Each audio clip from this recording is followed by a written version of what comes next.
ഇന്ന് നമുക്ക് മടിയാവുന്ന സമയത്തൊക്കെ ഉണ്ടാക്കാൻ പറ്റിയ ഒരു സിമ്പിൾ എഗ് റൈസിൻ്റെ റെസിപ്പി ഉണ്ടല്ലോ. കാരണം നമുക്ക് വേറെ പ്രത്യേകിച്ച് കറികളൊന്നും ഇതുണ്ടെങ്കിൽ ഉണ്ടാക്കേണ്ട ആവശ്യമില്ല. ഇത് ഭയങ്കര സിമ്പിളായിട്ട് ഉണ്ടാക്കാൻ.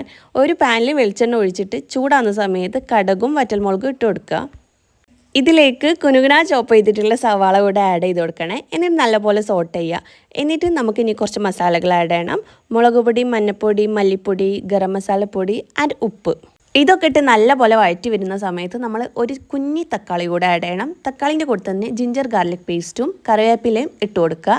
എന്നിട്ട് വഴറ്റിയതിന് ശേഷം നമ്മൾ വേണ്ടത്ര എഗ്ഗ് കൂടെ ഒഴിക്കണം. ഇനി ഇത് നമ്മൾ നല്ലപോലെ ഇളക്കി കൊടുക്കുക. ഇനി നമുക്ക് ആവശ്യത്തിനനുസരിച്ചിട്ടുള്ള ചോറ് ഇതിലേക്ക് ഇട്ട് കൊടുക്കുക. ചോറ് ഇട്ടതിന് ശേഷം ശ്രദ്ധിക്കണം, ഭയങ്കരമായിട്ട് കുത്തി ഇളക്കാൻ പാടില്ല. സോഫ്റ്റായിട്ട് വേണം ഇളക്കാൻ, ഇല്ലെങ്കിൽ ഭയങ്കര കുഴഞ്ഞു പോകാൻ ചാൻസ് ഉണ്ട്. സോ ഇത്രേ ഉള്ളൂ. ഭയങ്കര സിമ്പിളല്ലേ. ഇതുണ്ടെങ്കിൽ നമുക്ക് പ്രത്യേകിച്ച് കറികളുടെ ആവശ്യമൊന്നുമില്ല. ഞാനിവിടെ കുറച്ച് പ്രോൺസിൻ്റെ ഫ്രൈയും നാരങ്ങ അച്ചാറും എടുത്തിട്ടുള്ളത്. സോ ഇത്രേ ഉള്ളൂ.